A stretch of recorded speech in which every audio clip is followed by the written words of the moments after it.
नमस्कार, मी दिनकर शिंदे. आपण पाहता DS न्यूज. तुमचं मत माझं मत मध्ये आपलं स्वागत. मित्रांनो, महत्वाचा मुद्दा मी घेऊन आलोय तो म्हणजे असा की महाराष्ट्र राज्याचे कॅबिनेट मंत्री असलेले आणि एका अनेक वर्षापासून राजकारणाचा अनुभव असलेले छगनराव भुजबळ यांच्या सभा नेमक्या आता फ्लॉप का होत आहेत हा प्रश्न आपल्या समोर आहे.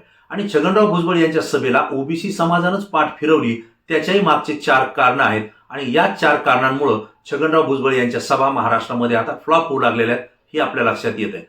मित्रांनो, मनोज जरांगे पाटील यांनी मराठा समाजाला कुणबीचं आरक्षण मिळावं यासाठी आंदोलन सुरू केलं, आमरण उपोषण केलं. त्यांच्या आंदोलनावर लाठीचार्ज आणि गोळीबार झाला. त्यामुळे ते आंदोलन महाराष्ट्रातल्या गावापर्यंत, घरापर्यंत पोहोचलं आणि मनोज जरांगे पाटलांना मराठा समाजाचा मोठा पाठिंबा मिळाला.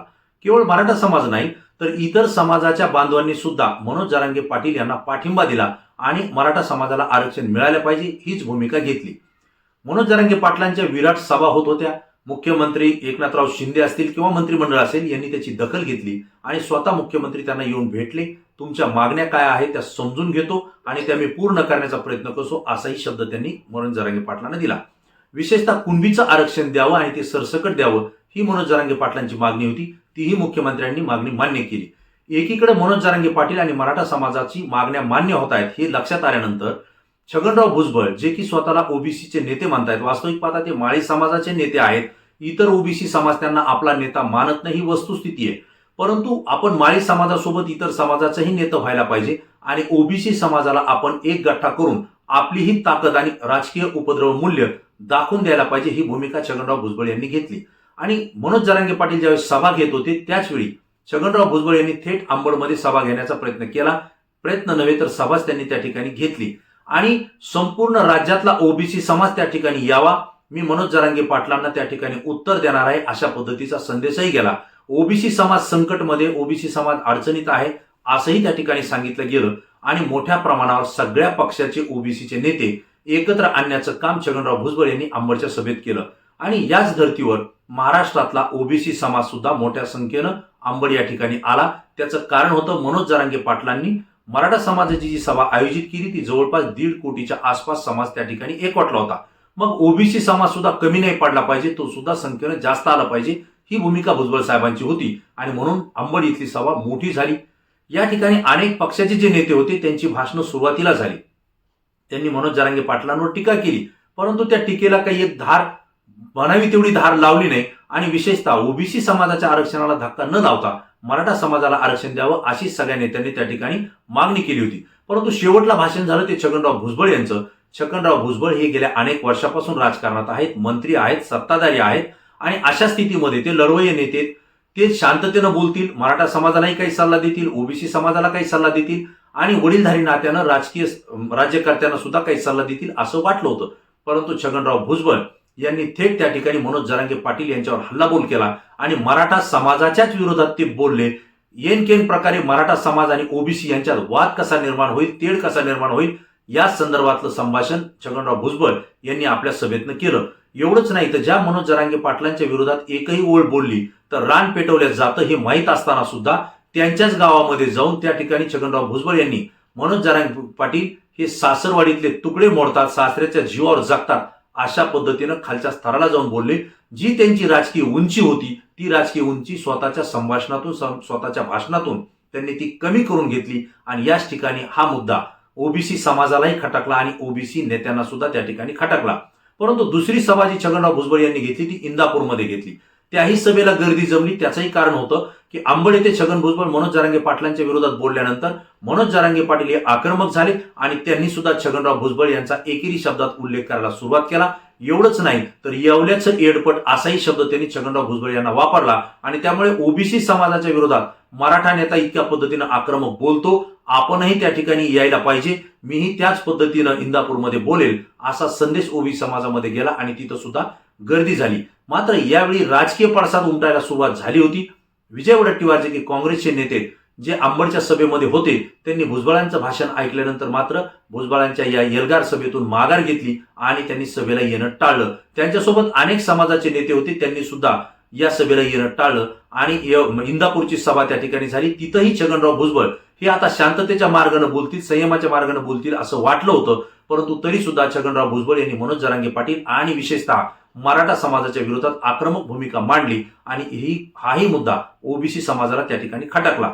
यानंतरच्या काळामध्ये मात्र मनोज जरांगे पाटील हे छगनराव भुजबळ यांच्यावर तुटून पडले. मराठा समाजाला तर आरक्षण मी घेणारच आणि घेऊनच दाखवणार असं बोलताना छगनराव भुजबळ यांची होती नव्हती ती सुद्धा राजकीय पद त्यांनी कमी केली, घालवली, हेही आपल्याला त्यांच्या भाषणातून दिसलं. त्यानंतर मात्र छगनराव भुजबळ यांनी पुन्हा एक एल्गार सभा आयोजित केली आणि ती वर्धा या ठिकाणी केली. मित्रांनो, या वर्ध्याच्या ठिकाणी 25,000 ओबीसी समाज बांधव जमतील असा अंदाज होता. तेवढ्या खुर्च्याही ठेवण्यात आल्या होत्या. परंतु या सभेकडे विजय वडेट्टीवार असतील किंवा काही वेगवेगळ्या राजकीय पक्षाचे समाजाचे नेते असतील, त्यांनी पाठ फिरवली. ते या सभेकडे आले नाहीत आणि विशेषतः जी सभा आयोजित केली होती या सभेला सुद्धा 200 ते 300 लोक सुरुवातीला त्या सभेला जमा झाले.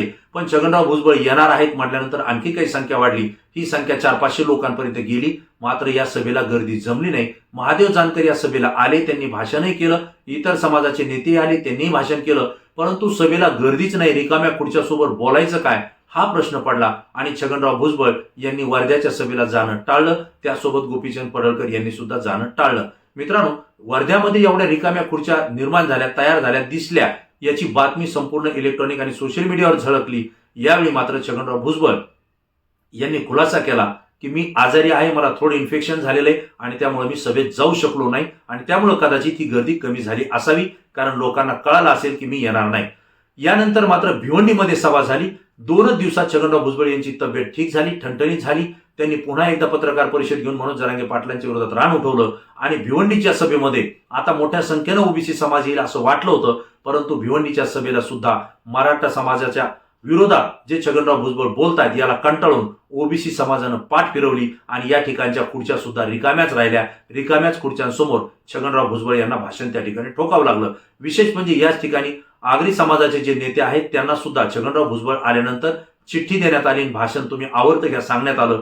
तेही नाराज झाले आणि त्यांनी एकही शब्द न बोलता ओबीसी समाजाचं मी सर्वात अगोदर काम सुरू केलेलं आहे, संघटना बांधलेली आहे, हे सगळं असताना जर मला चिठ्ठी येत असेल तर मी यापुढे बोलणार नाही असं म्हणून स्वतःची जागा घेतली आणि ते निघून गेले. छगनराव भुजबळ यांच्या एक लक्षात आलं नाही की आपण ज्या पद्धतीनं वागतोय, ज्या पद्धतीनं जरांगे पाटील मराठा समाजाच्या विरोधात बोलतोय, हे ओबीसी समाजाला सुद्धा जमत नाही, पटत नाही, हे त्यांच्याही लक्षात आलं नाही. आणि म्हणून छगनराव भुजबळ यांच्या ज्या ज्या काही एल्गार सभा होत आहेत त्या आता फ्लॉप होताना आपल्याला पाहायला मिळतंय. त्याची जी कारणं आहेत त्या कारणामध्ये एक म्हणजे छगनराव भुजबळ हे सरकारमध्ये सत्ताधारी आहेत. सत्ताधारीमध्ये बसल्यानंतर त्यांनी समाजाचे प्रश्न त्या ठिकाणी मार्गी लावणं हे गरजेचं होतं. ते तसं न करता जाहीर स्टेजवरून जरांगे पाटलाच्या आणि मराठा समाजाच्या विरोधात बोलतायत, हे ओबीसी समाजाला पटलेलं नाही. दुसरी गोष्ट, ओबीसी समाज म्हणून घेत असताना छगनराव भुजबळ हे माळी समाजाचे नेते, माळी समाजाच्याच अनेक कार्यकर्त्यांना, पदाधिकाऱ्यांना त्यांनी वेगवेगळ्या क्षेत्रामध्ये संधी दिली. त्यावेळेस मात्र ओबीसीच्या इतर जातींचा त्यांनी त्या ठिकाणी फायदा करून दिला नाही, कारण त्यांच्याकडे त्यांनी लक्ष दिलं नाही असाही आरोप छगनराव भुजबळ यांच्यावर झाला आणि म्हणून त्याही समाजाच्या लोकांनी छगनराव भुजबळ यांच्या सभेकडे पाठ फिरवली. तिसरा मुद्दा असा होता की छगनराव भुजबळ सत्तेत आहेत, परंतु ते ज्यावेळेस एल्गार सभा घेत होते त्यावेळेस एल्गार सभा घेताना स्वतःच्या राज्याचे मुख्यमंत्री असतील, उपमुख्यमंत्री असतील, यांच्याही विरोधात ते बोलले. मनोज जरांगे पाटील मराठा समाजाच्या सुद्धा विरोधात बोलले आणि एक प्रकारे दबाव आणण्याचा प्रयत्न राज्य सरकारवर केला. परंतु एकनाथ शिंदे असतील किंवा त्यांचं मंत्रिमंडळ असेल त्यांनीच छगनराव भुजबळ यांची कान उघडणी केली, त्यांना सुनावलं आणि आपण अशा पद्धतीनं भाषणं करून 2 समाजामध्ये तेढ निर्माण करू नये अशा पद्धतीचं त्यांनी त्या ठिकाणी जाहीर वक्तव्य केलं. आणि यातूनच असं लक्षात आलं की छगनराव भुजबळ यांना मंत्रिमंडळ किंवा मुख्यमंत्री हे किंमत देत नाहीत किंवा त्यांना जी पद पाहिजे ती पद त्यांची त्या ठिकाणी ठेवली जात नाही, हेही समाजाच्या लक्षात आलं आणि म्हणूनही ओबीसी समाजानं त्यांच्या सभेकडे पाठ फिरवली. चौथा मुद्दा असा येतो मित्रांनो की छगनराव भुजबळ सत्ताधारी आहेत. सत्ताधारी असताना त्यांना जाणीव पाहिजे की गाव पातळीवर, ग्राम पातळीवर ओबीसी समाज असेल, मराठा समाज असेल, हे खांद्याला खांदा लावून काम करतायत, हातात हात घेऊन काम करतायत आणि एकमेकांशिवाय त्यांचं जमत नाही किंवा एकमेकांशिवाय त्यांचं भागूही शकत नाही. अशा वेळी आपण जर 2 समाजामध्ये तेढ निर्माण करण्याचा प्रयत्न स्वतःच्या राजकीय हितासाठी जर करत असू तर याच्यामध्ये समाजाचं नुकसान होईल. हे छगनराव भुजबळ यांच्या लक्षात आलं नाही, परंतु ओबीसी समाजाच्या हे लक्षात आलं की मराठा समाज जे मागतोय तो त्यांच्या अधिकाराचं आणि कायद्यानं ते आरक्षण मागतोय. जर ते कायद्यात बसत असेल तर सरकार ते आरक्षण देईल आणि जर ते बसत नसेल तर ते कोर्टामध्ये किंवा न्यायालयामध्ये टिकणार नाही. अशा वेळेला छगनराव भुजबळ जी वक्तव्य करतायत आणि 2 समाजामध्ये तेढ निर्माण करून आमच्यातच वाद निर्माण करतायत, हे ओबीसी समाजाच्या लक्षात आलं आणि त्यामुळे त्यांनी छगनराव भुजबळ यांच्या सभेकडे पाठ फिरवल्याचं आपल्याला पाहायला मिळत आहे.